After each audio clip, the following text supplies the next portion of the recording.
pledge of allegiance to to the the flag flag of the United States of America, and nobody's on because you muted everybody, under God, indivisible, with liberty and Justice for all. for all. We'll get the hang of this, I Everybody. promise. Hopefully we don't have to do this forever. One thing, I'll start out with a board president's report. One thing, you know, a lot of different news companies and things, and certainly the governors and the U.S. government are all promoting starting up the economy again and things like that. And I think our district, from everything that we're seeing, at least that I'm seeing, is handling the shutdown of things very, very well. One thing, and certainly we don't need to make a decision on it now, is that I'm wondering how we begin to start preparing for startup at some point. And I know there's so many unknowns from the state education department, but from the board perspective, do we want to consider having, and it may be a renaming of our safety committee, and maybe name it safety and health and safety committee as an example, to have some involvement in starting up and you know, the different things that the board would like to see implemented based on what comes out from the governments. Just make sure we have a little bit of insight into that process. I don't know, I certainly don't want to get involved to the point where we're restricting or we're getting in the way of anything. But I think the health and safety comes in conjunction with future startup, and just ask the members of the board to think about, you know, what they would like to see from an involvement standpoint, where you think we need to be involved, if you feel we need to be involved at all. But there's going to be so many factors. Certainly the new entrance is going to be a big help in maybe whatever we implement going forward with a new vestibule for next year, and being able to have that area of separation for individuals coming into the facility that you know, first of all need to be go through that process to come on campus anyway. But we may want to start thinking of different avenues from a health perspective in that area, and how we move forward. Certainly the state ed will dictate many different forms of what we have to do to protect the students and the staff and so forth. But just keep that in mind. I think it might be something that we want to consider expanding our safety committee into. After that, I don't have anything further. We'd move on to the superintendent's report with Eileen. So more than likely, the new budget vote is going to be moved to June 23rd. We had tentatively thought the last time that the vote was going to be on June 9th, but it is looking like it's going to be pushed back again and is going to be on the 23rd, but we don't have that definitively right now. So we will have to go through and, you know, approve and adopt the agenda items on this agenda, just to make sure that we have our bases covered. But there is a strong likelihood that our budget vote will be moved to June 23rd. Just to give you an update on our meal delivery so far, including today, we've delivered 26,134 meals to our students. The list continues to grow every day. It seems like we're adding folks, which is great. And we would just continue to encourage folks, if they're interested, certainly let us know and give us a phone call, and we will make the arrangements for that to happen. We started delivering our senior signs today, and it was it was pretty cool. I think we delivered 31 signs, and we had all sorts of noisemakers and trumpets and cowbells, and Wendy had a blowhorn. So it really was, it was kind of cool. So we will continue doing that on Wednesday and Friday to get all of our kids delivered their signs. And another good news item is that we were just identified based on the 18-19 school data. We were recognized as a best high school in New York State. And Mel is going to be working to, there's things you have to purchase in order to, I guess, rights to things for that, so that we can use to honor the fact that we're recognized as a best high school. And also we were just notified that the state ed department has identified recognition schools also based on the 18-19 school year results. And the results coming in have identified the Wayland Elementary School as a recognition school.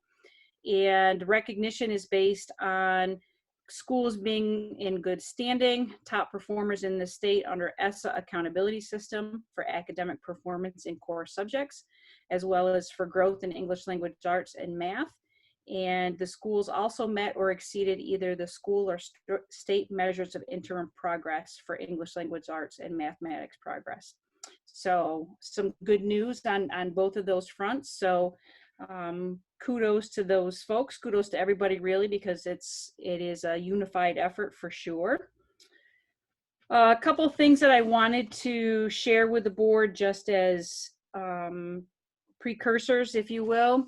So with the Regents exams being canceled for this year, we actually have to look at, we have current Board of Ed policies on the taking and passing of Regents exams for our students.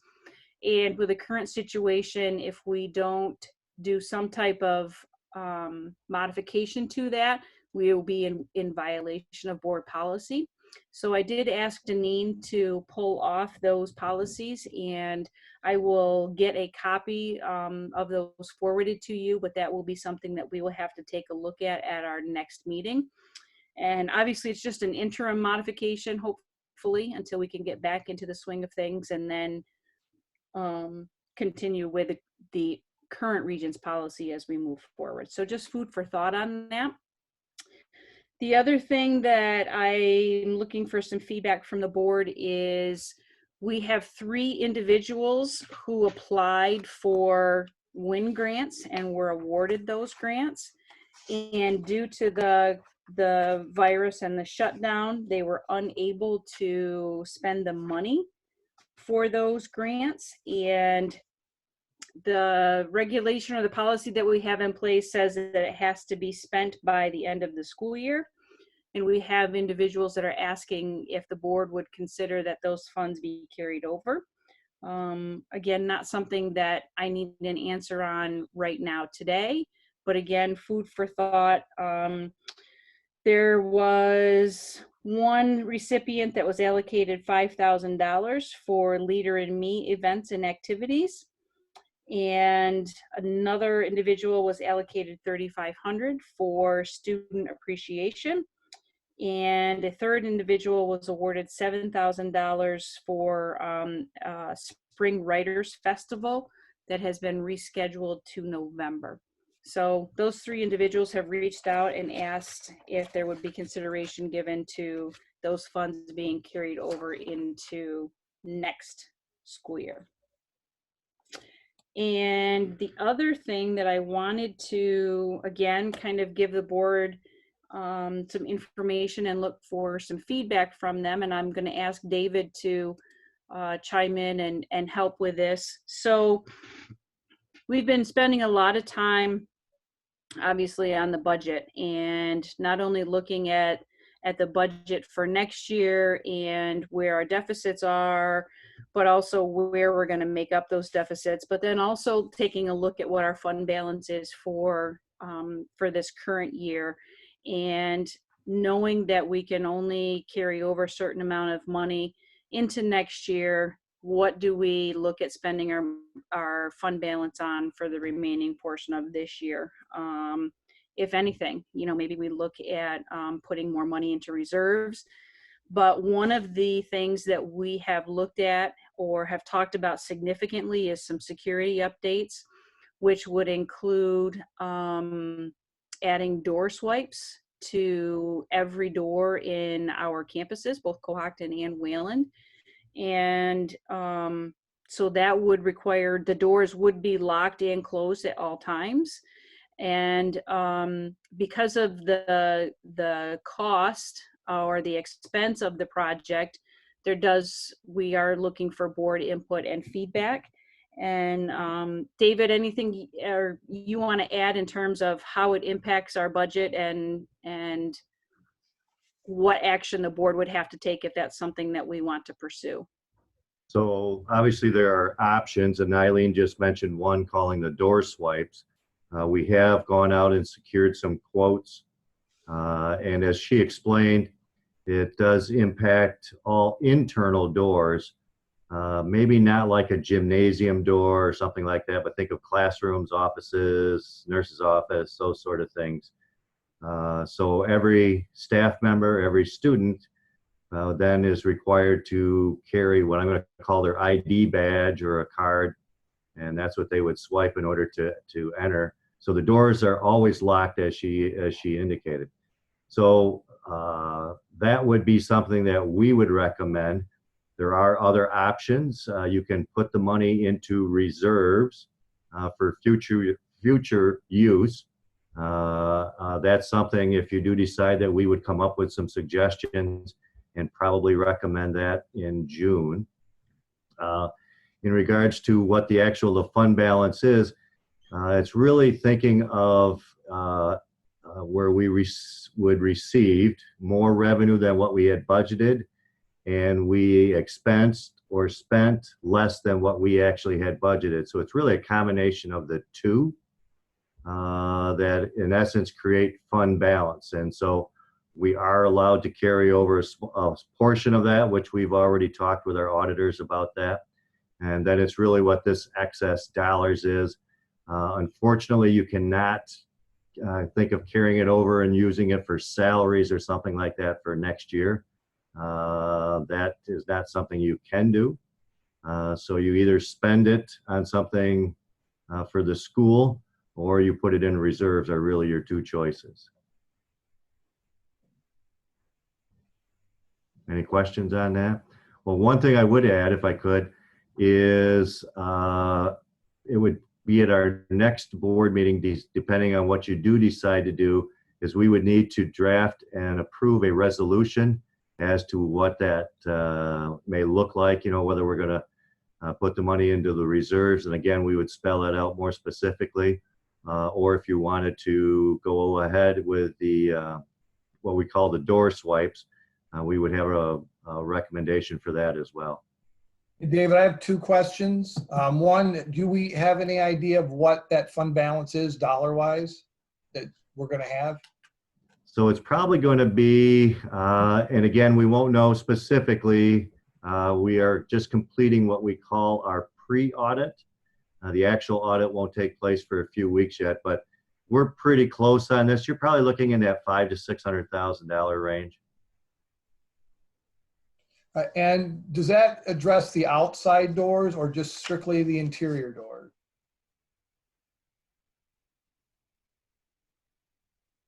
It was Rich. What that is that's going to be next year's capital outlay project. That does replace the exterior doors as well as give us a different secure inner entrance as well.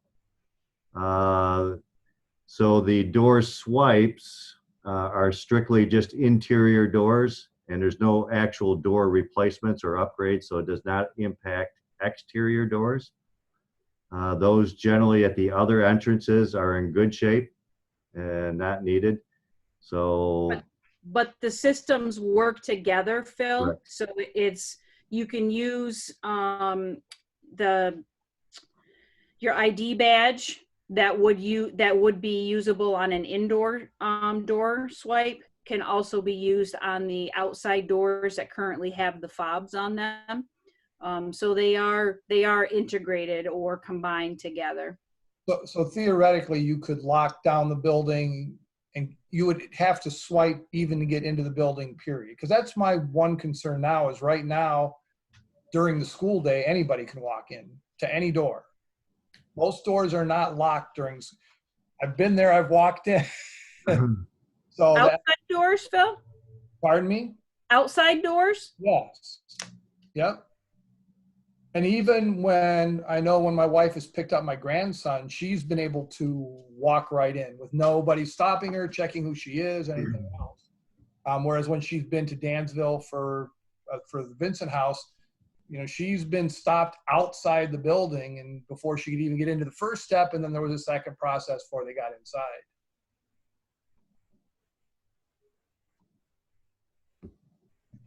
Are you talking about for daycare pickup?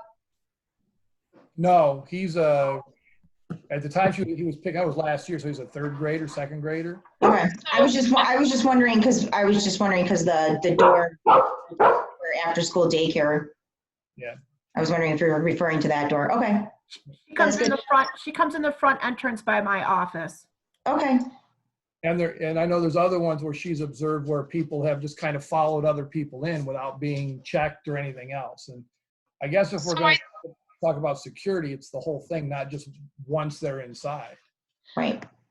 If I can speak to some of the changes that we were working on making without having that secure, I guess the entrance at the front is secure throughout the day, but at dismissal time was the issue.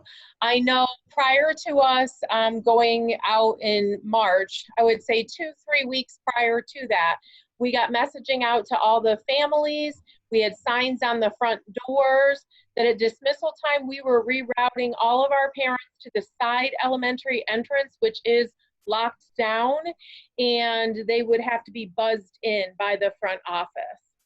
Because prior to that, they were coming straight in the front door, and what Phil's talking about is anybody could walk in behind somebody else.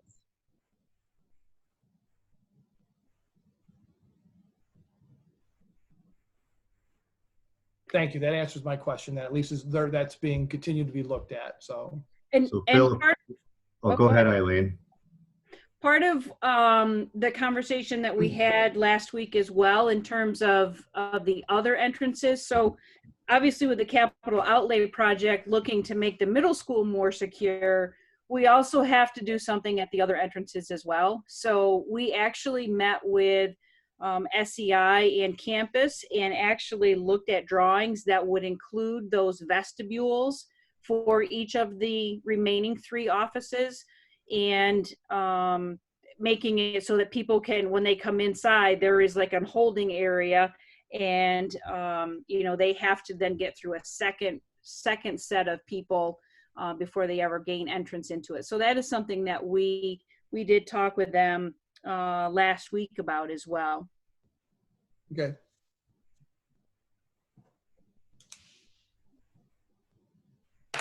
Anything else, Eileen?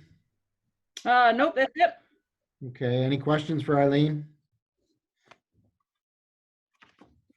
Okay, thank you.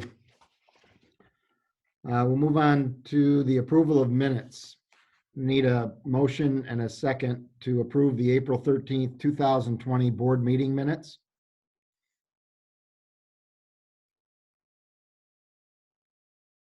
And you'll have to unmute. I'll make the motion. I'll second it then. So that was Mike and Matt. Yeah. Okay, thank you.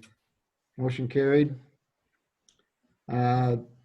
Next is the adoption of the 2020-2021 legal notice Rev 3. Is that you, David? So this is the change in the budget vote that, as Eileen mentioned earlier, is probably already changed again. So what we do need to do is just adopt this, because that's technically what's somewhat on the books right now is the June 9th date. And that's the legal notice that's proposed.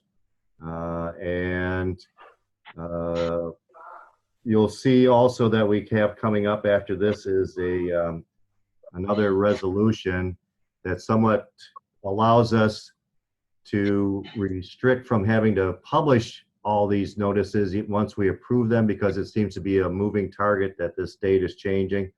So we still need board approval to adopt the notice, but in regards to the publications, we will wait until we actually get what's called a hard, firm date before we'll proceed with any of those. So that kind of explains this one as well as the next one, sorry. But it won't stop any publications related to position openings or things like that. It's strictly No, this is on notices. correct. This is strictly the budget notice. Okay. Any questions on the, we'll do the legal notice Rev 3 first.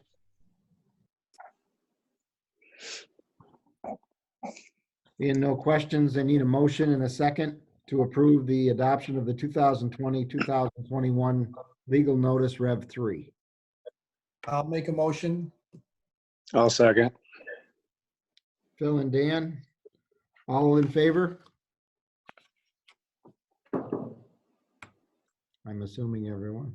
Aye. Motion carried. Next is what David just mentioned with regard to the publications. Approve the 2020 budget and election publication resolution. And he just went through the explanation on that. Are there any questions? There's no questions. I need a motion and a second to approve the 2020 budget and election publication resolution. I'll make the motion. There's Lisa. I'll second. Lisa and Mike. All in favor? Aye. Aye. Aye. Motion carried. I guess before I do the next one, Eileen or David, since we did the legal notice, this calendar that's in the agenda, is that would be current based on what we just approved, correct? Yes. Correct. Okay. So we need to approve the revised 2019-20 board meeting calendar. You will notice on there that there are a couple of date changes with current board meetings. I believe those will stand regardless of the change in the budget, correctly? Correct. Okay. Are there any questions on the revised calendar? No. Okay, I need a motion and a second to approve the revised 2019-20 board meeting calendar. I'll make a I'll make a motion. motion. I'll second. All right, Matt and Kelly, all in favor? Aye. Aye. Aye. Aye. No opposed, motion carried. So we'll move on to the consensus agenda. Everyone has those items in their board packet. One question I did have, and I'm not sure if this goes to David or Eileen, but it is related to the financial reports that are included in the consensus agenda.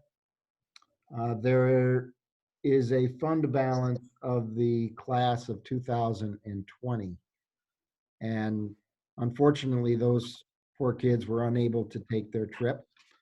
And I see that there were some final payments made. Do we know if that class, and not getting into what potentially they could ever spend this money on, but do we know if those kids were ever able to get those monies back to the school or back into their class fund from any cancellations?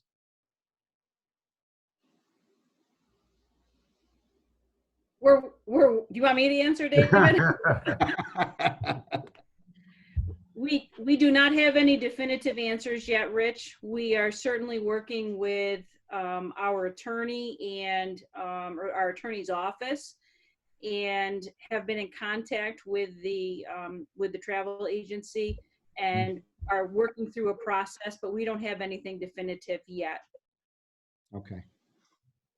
That'd be a shame for those. Number one, it's a shame for those kids not to be able to use it, but number two, it'd be a shame for the people that took the money and didn't have to spend anything towards it to keep it.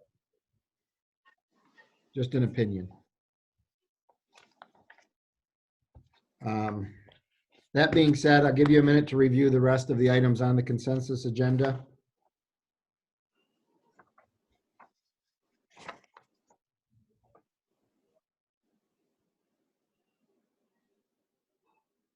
Hey, Eileen, is there Yeah. any background on the science teacher that resigned? In terms, Well, most of the resignation letters we get are very thankful and had a great time, da-da-da-da-da. Even if that's not true, it sounds good. It's pretty straightforward. I just wonder if there's something behind that as a board, we should be aware of. so as a personnel issue, I can't comment in a public session, but I certainly can, share with you more information outside of a public session. Fair enough. Any other questions? I need a motion and a second to approve the consensus agenda as written.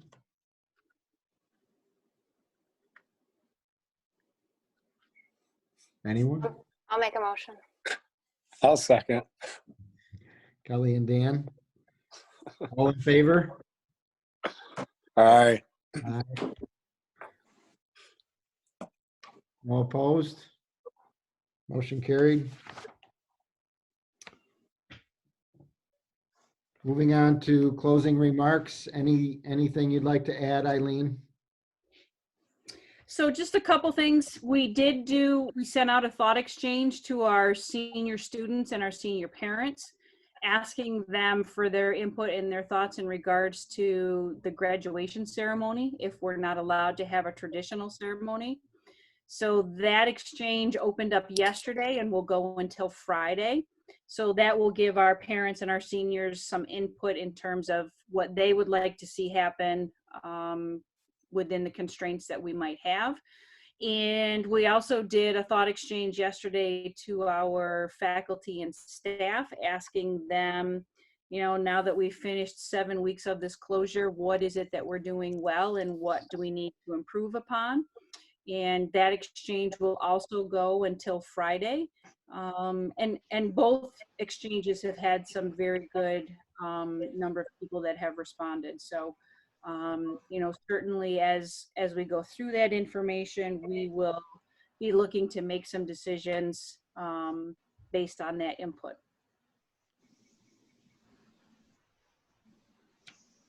Okay. Any other questions? Yeah, I have a couple questions.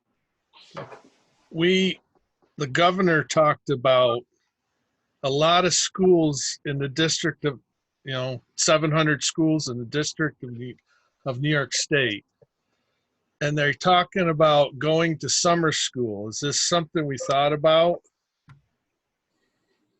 So yes, and actually the conversation that we had on Friday, Mike, with the superintendents, the regional superintendents, is that summer school as we know it is not likely to happen, but they are working on virtual regional summer school and also an extended school year for students that may require special education services or related services.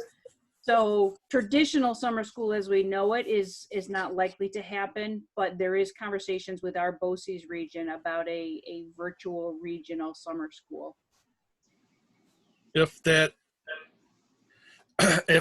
Right now it's May 15th, but we get to May 15th, it could be extended, it might not be, it might be opened up. Is it realistic to open school May 15th for another month? Or are we going to extend that a little bit longer? So kind of going back to touch upon what Rich said when he opened up the meeting, there are a multitude of facets to consider. My questions are, how do you social distance on a school bus? How do you social distance in a cafeteria? How do you social distance in the hallway? There are just so many unknowns right at this moment. What do we do with the families that don't want to send their children back to school? What do we do with, teachers or bus drivers that may have compromised immune systems? How do you deal with teachers' fear of coming back? There is a lot of things that would have to be figured out between now and May 15th for us to even begin to consider bringing kids back. And I don't know. I don't know how we would do it in a short amount of time if he were to tell us that we could come back in May. But those are all conversations that we have every week, is what does it look like if we were allowed to come back. Okay, thank you. Yeah, Eileen, on that note, I know they're talking that the next big wave of this is going to be next fall. Is that something that we're even thinking about? I mean, I know it's kind of hard to plan for that, but I mean, as far as future state of this, is there even any thoughts, conversations on what we'll do next year if this thing turns into a big problem? Well, I think rolling out virtual distance learning will be a little bit easier for us.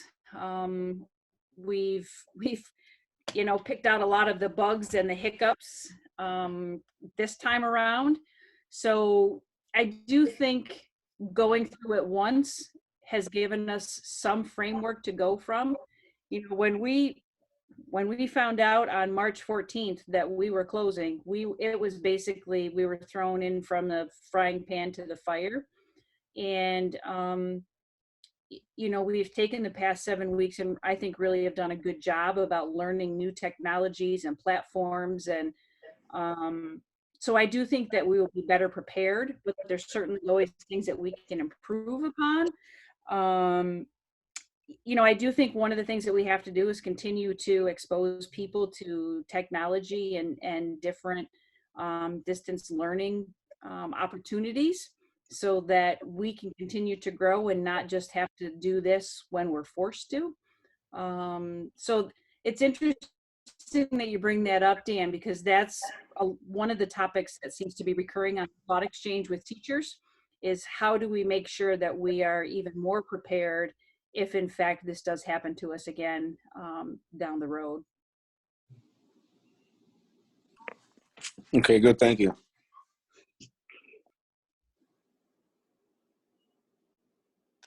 Anyone have any other questions?